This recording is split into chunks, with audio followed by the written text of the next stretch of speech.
And welcome to the channel Ghazala Khan with Psychology Exam. I am going to discuss about social perception part 2. So आज के lecture में हम discuss करने वाले हैं social perception part 2. सो इसमें हम देखेंगे कि एट्रीब्यूशन की थ्योरी क्या क्या है. ओके यहाँ पे सबसे पहले सीरीज में सोशल परसेप्शन के पार्ट 1 में हमने देखा था कि सोशल परसेप्शन क्या होता है. तो ये सारी चीज़ें हमने देखी थी. इंट्रोडक्शन इसके देखे थे. इम्प्रेशन फॉर्मेशन कैसे हम फॉर्म करते हैं, वो सारा जो इंट्रोडक्शन वाला पार्ट था वो हमने फर्स्ट वाले पार्ट में देख लिया था. इसके बाद आता है थ्योरी ऑफ एट्रीब्यूशन. सो कई सारी एट्रीब्यूशन की थ्योरी हैं जिसको आज हम डिस्कस करने वाले हैं. ओके सो देखते हैं वन बाई वन.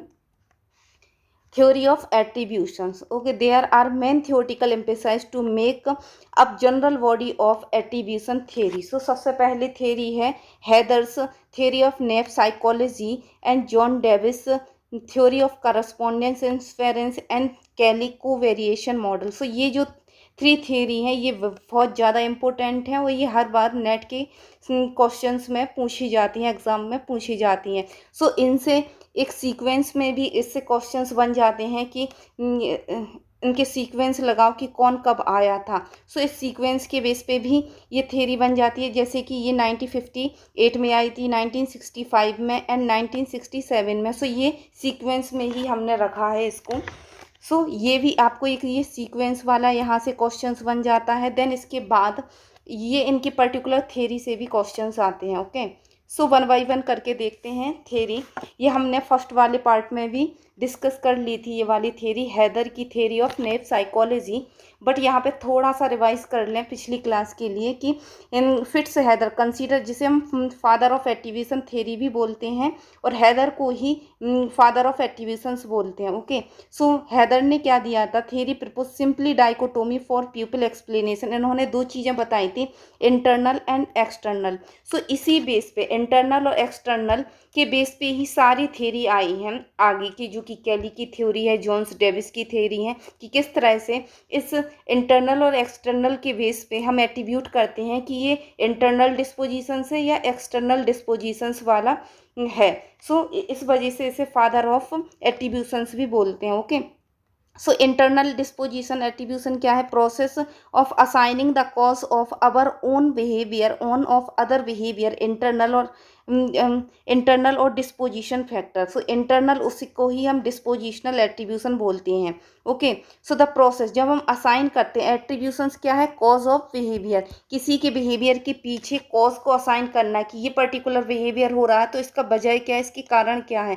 एक पर्सन एग्रेशन दिखा रहा है तो उसका कॉज क्या है, वो ऐसे ही तो नहीं दिखाई दे रहा है उसका एग्रेशन. सो जब हम कॉज को असाइन करते हैं तो वो क्या होता है, एट्रीब्यूशन. देन इसमें हम इंटरनल एट्रीब्यूशंस में देखेंगे कि जब हम असाइन करते हैं कॉज को our own other behaviour, other का जो बिहेवियर है वो उसके खुद के इंटरनल या उसके आंतरिक चीज़ों की वजह से है. जैसे कि उसकी ट्रेट ही ऐसे है, उसका एटीट्यूड ही ऐसा है, उसकी पर्सनालिटी ही ऐसी है, इस वजह से वो गुस्सा कर रहा है, वो एग्रेशन में है. ओके सो ये हो जाता है इंटरनल. हमारी आंतरिक जो भी चीज़ें हैं, जो भी ट्रेड्स हैं, उसके बेस पे जब हम कॉज को देते हैं तो वो इंटरनल डिस्पोजिशन एट्रीब्यूशन बोलते हैं. देन एक्सटर्नल में क्या है, assign the cause of our own other behaviour to external environment factor. So इसमें क्या है, सोशल सिचुएशन. जैसे कि एग्रेशन आ रहा है बिकॉज ऑफ दैट बहुत ही ज़्यादा माहौल गर्म है, टेम्परेचर हाई है, ट्रैफिक भी हाई है. सो उस वजह से हमें गुस्सा आ रहा है या एग्रेशन आ रहा है.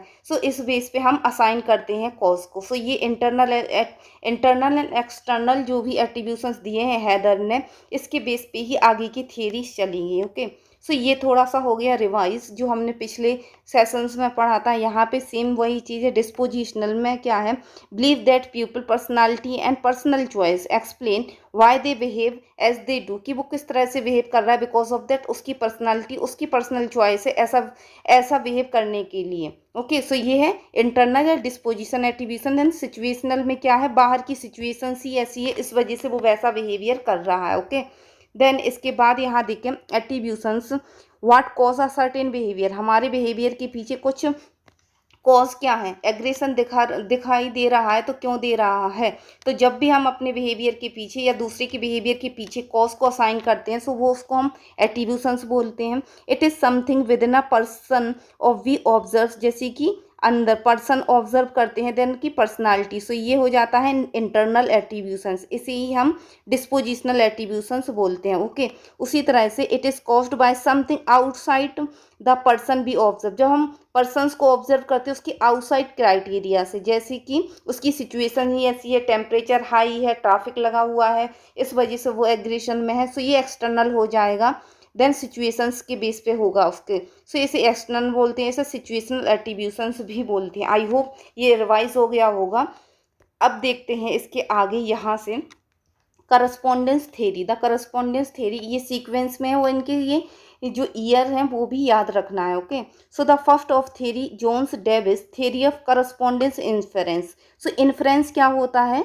इन्फ्रेंस होता है हम अपने बिहेवियर्स का एक निष्कर्ष देते हैं, निष्कर्ष निकाल रहे हैं। ओके, किसी भी चीज़ का निष्कर्ष जब निकालते हैं, इन्फर करते हैं कोई चीज़, तो उसको कह जाते हैं इन्फेरेंस। सो यहाँ पे करस्पॉन्डेंस इन्फेरेंस कि यहाँ जो भी कॉज होगा, जो भी हम एट्रीब्यूट करेंगे, उसका क्या निष्कर्ष निकलता है, किस तरह से कर रहे हैं। ओके, सो ये हो जाता है give this theory explain the internal attribution. अब ये जो थ्योरी है वो एक्सप्लेन क्या करती है? इंटरनल एट्रीब्यूशन, मतलब डिस्पोजिशनल एट्रीब्यूशन। यहाँ पे ये पूरी थ्योरी जो बेस्ड है वो इंटरनल एट्रीब्यूशंस पे बेस है। ओके, इंटरनल एट्रीब्यूशंस ही लगाएंगे, मतलब पर्सन्स के ट्रेट क्या है, पर्सन के ट्रेट क्या है, उसकी पर्सनालिटी क्या है, वो सारी चीज़ों को हम यहाँ देखेंगे। ट्रेट क्या है, उसकी पर्सनालिटी क्या है, किस तरह से बन रही है, उसकी एबिलिटी क्या है, वो सारी चीज़ें जो एक आंतरिक है, सो उस बेस पे हम लगाते हैं attributions. Okay, so we make correspondence inference internal attribution when we conclude that a person overt behaviour is caused by the correspondence. इसमें क्या है? पर्सन की जो ओवर्ट बिहेवियर है, जो हमें दिखाई दे रहे हैं उसके बिहेवियर, उसका caused by the correspondence to a person internal characteristics और बिलीफ। सो वो करस्पॉन्डेंस होते हैं किस पे? पर्सन की इंटरनल और इंटरनल कैरेक्टरिस्टिक्स एंड उसके बिलीफ पे। ओके, कोई एक पर्सन है, कोई एक ये इंडिविजुअल है, कोई एक इंडिविजुअल है, वो किसी तरह का बिहेवियर कर रहा है, सो उसको उसके जो भी ओवर्ट बिहेवियर है उसके कॉज क्या है? बिकॉज ऑफ दैट उसकी इंटरनल कैरेक्टरिस्टिक, उसका बिलीफ, उसके ट्रेट, उसकी पर्सनालिटी ऐसी है, इस वजह से वो ऐसा बिहेवियर कर रहा है। वो गुस्सा दिखाई दे रहा है उसमें, तो बिकॉज ऑफ दैट उसकी ट्रेट ही गुस्से वाले हैं, एग्रेशन वाले, उसकी पर्सनालिटी एग्रेसिव है, इस वजह से वो ऐसा बिहेवियर दिखा रहा है। सो यहाँ पे हम इंटरनल एट्रीब्यूट करेंगे किसी दूसरे के बिहेवियर को। आई होप यहाँ तक क्लियर होगा। देन यहाँ देखें correspondence theory, a theory describe how we use other behaviour as a basis of. हम यहाँ पे अदर के बिहेवियर के बेस पे ही अदर के बिहेवियर को ही देखेंगे। Okay, describe how we use other behaviour as a basis of inferring their stable disposition, या कहें इंटरनल एट्रीब्यूशन। सो हम अदर के बिहेवियर को देखते हैं, देन उसके बेस पे हम एक एट्रीब्यूट लगाते हैं कि ये करस्पॉन्डेंस है इसकी इंटरनल एट्रीब्यूशन, मतलब इंटरनल कैरेक्टरिस्टिक ऑफ बिलीफ की वजह से, इस वजह से इसको हम स्टेबल या इंटरनल एट्रीब्यूशन लगा देते हैं। आई होप यहाँ तक क्लियर होगा। देन इसके बाद देखें ask how we use information about other behaviour as a basis of inferring the trait. हम किसी के बिहेवियर को किस तरह से एट्रीब्यूट करते हैं? उसके ट्रेट के बेसिस पे। In other words the theory of concern with how we decide on the basis of other overt actions whether they possess specific trait or disposition likely remain fairly stable over the time। so ये क्या हो जाते हैं? जब भी ये theory जो है वो कंसर्न करती कि कैसे हम डिसाइड करें on the basis of other के बिहेवियर, जो भी उसके ओवर्ट एक्शंस दिखाई दे रहे हैं, तो उस चीज़ को हम कैसे डिसाइड करें कि किस तरह का पर्सन है। सो वेदर द पॉजेस, वो क्या करते हैं? हम स्पेसिफिक ट्रेट या डिस्पोजिशंस लगा देते हैं जो कि स्टेबल होती है। यहाँ हम एग्जाम्पल के फॉर्म में अगर हम देखें, जैसे कि एक बंदा है, वो बहुत ही ज़्यादा एक ऑफिसर है, वो बहुत ज़्यादा क्या है?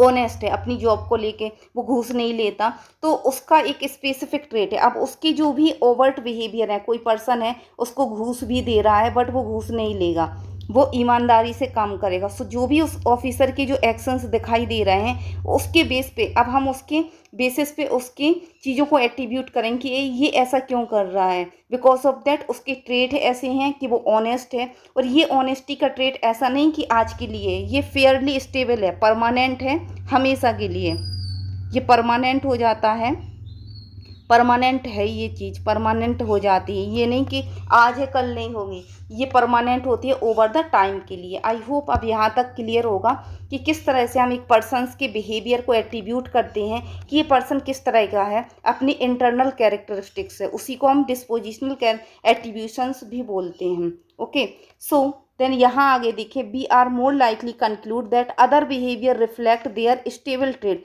अब जो अदर के बिहेवियर हैं, अदर्स के बिहेवियर हैं जो, अब उसको वो रिफ्लेक्ट करते हैं स्टेबल ट्रेड्स होते हैं। So be likely to reach correspondence inference about when the behaviour. सो इसमें क्या है, ये तीन चीज़ें बहुत ही ज़्यादा इंपॉर्टेंट है। किसी के बिहेवियर्स को हम जब एट्रीब्यूट करते हैं तो ऐसे ही तो नहीं कर देते कि थोड़ा सा देखा और हमने एट्रीब्यूट कर दिया। इसमें ये तीन चीज़ें आती हैं, ये तीन चीज़ें हम देखते हैं, देन इसके बाद ही हम एट्रीब्यूट करते हैं कि पर्सन का बिहेवियर किस तरह का है। ओके, सो ये यहाँ पे क्या है, फ्रीली चूजन बिहेवियर। फर्स्ट है फ्रीली चूजन। अब फ्रीली चूजन में क्या है, फ्री चॉइस, इंटरनल डिस्पोजिशन, ये पूरी थियरी ही इंटरनल डिस्पोजिशन पर बेस्ड है। सो फ्री चॉइस जिसे हम कहेंगे इंटरनल डिस्पोजिशन। यील्ड डिस्टिंक्टिव या नॉन कॉमन इफेक्ट होता है जिसे हम यूनिक इफेक्ट या इंटरनल डिस्पोजिशन हम लगा देते हैं।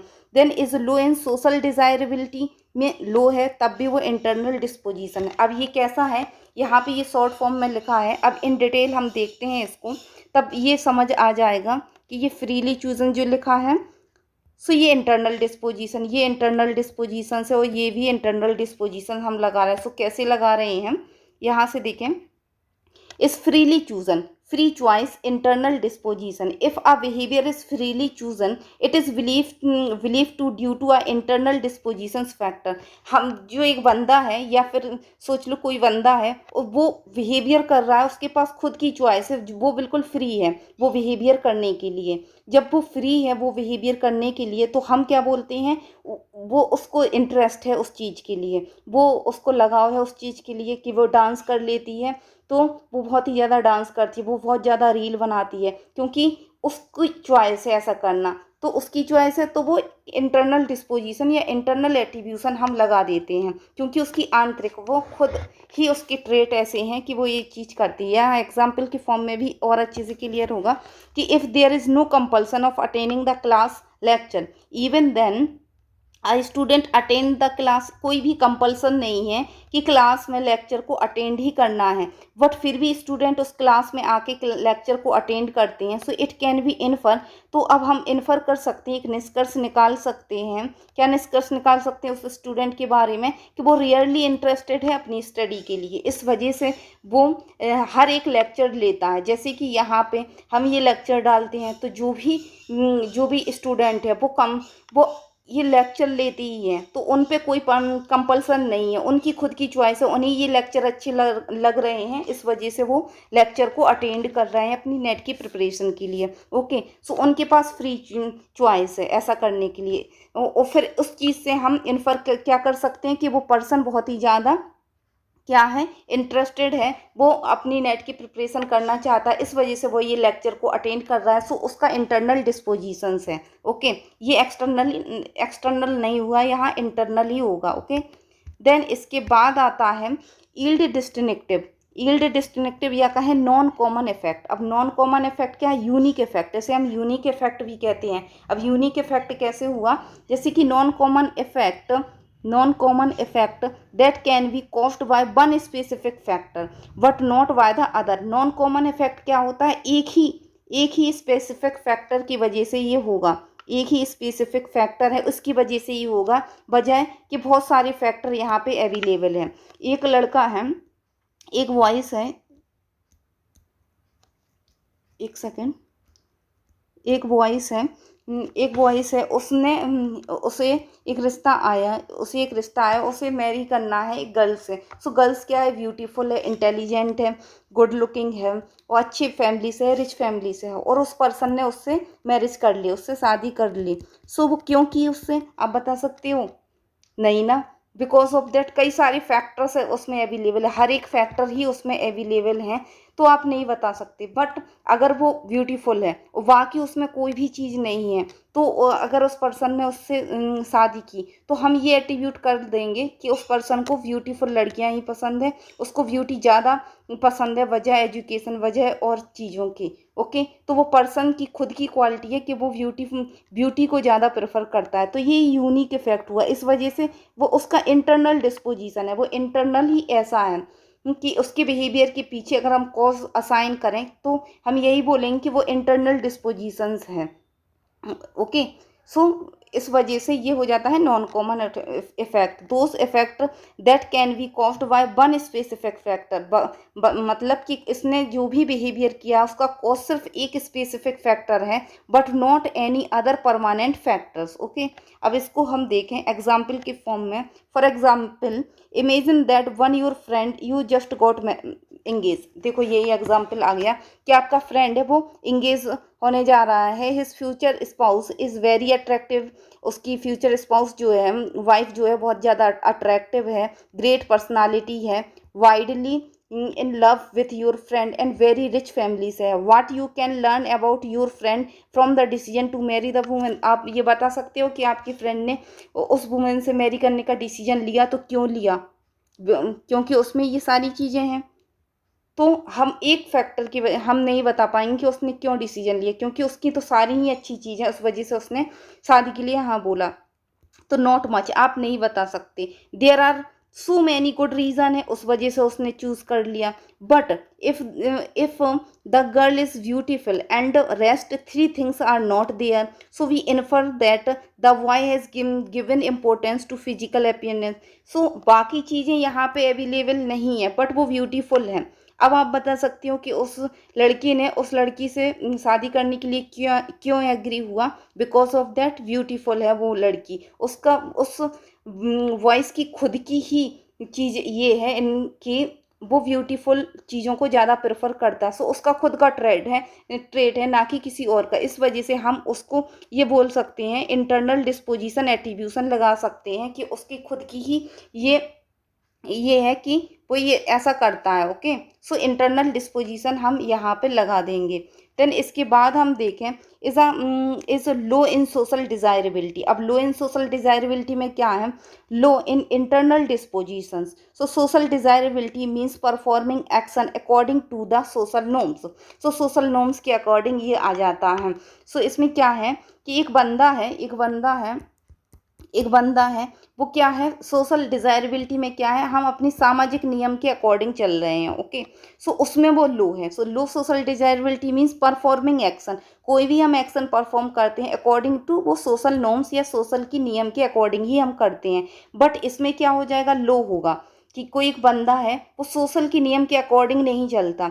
जैसे कि उसने इंटरकास्ट मैरिज कर लिया, लव मैरिज कर ली, तो हमारी सोसाइटी में ये ज़्यादा एक्सेप्टेबल नहीं है इंटरकास्ट मैरिज, बट उस पर्सन ने किया तो वो यहाँ सोशल के अकॉर्डिंग तो चला नहीं, उसमें वो लो है, लो इन सोशल डिज़ायरेबिलिटी। तब हम क्या बोल सकते हैं कि वो पर्सन है वो उससे बहुत ही ज़्यादा लव करता था, वो बहुत ही ज़्यादा बोल्ड था, वो अपनी डिसीजन खुद ले सकता था, इस वजह से उसने ऐसा किया। तो उसकी खुद की चॉइस है, इस वजह से हम उसको इंटरनल डिस्पोजिशन लगा देंगे। ओके, जैसे कि कोई बंदा है वो चैरिटी कम करता है, तो बट चैरिटी करना, दान करना, दान पुण्य करना ज़्यादा इंपॉर्टेंट माना जाता, ज़्यादा अच्छा माना जाता, बट वो नहीं करता, तो हम कह देंगे कि वो कंजूस है, वो कंजूस है। तो ये इन सोशल ये तीन चीज़ों की वजह से, जो ये तीन चीज़ें हमने देखी हैं, फ्रीली चूजन की उसकी खुद की चॉइस है कि वो क्लास अटेंड करना चाहता है, लेक्चर अटेंड करना चाहता है। सो उसको अपना फ्यूचर का टेंशन है, इस वजह से वो करना चाहता है, उसकी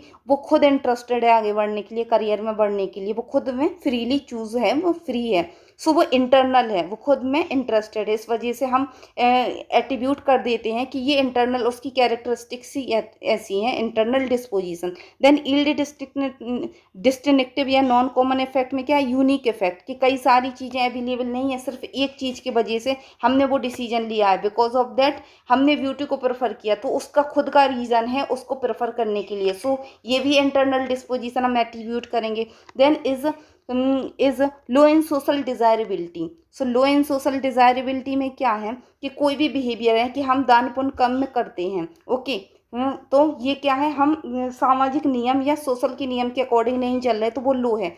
लेकिन वो उसका खुद का ट्रेट है, इंटरनल डिस्पोजिशन है कि वो कंजूस है वो बंदा, इस वजह से वो ऐसा कर रहा है। ओके, सो ये सारी चीज़ें हो जाती हैं इंटरनल डिस्पोजिशन। आई होप यहाँ तक क्लियर होगा ये theory, the theory of the correspondence theories, जो कि जोन्स डेविस ने ये दी थी। ओके,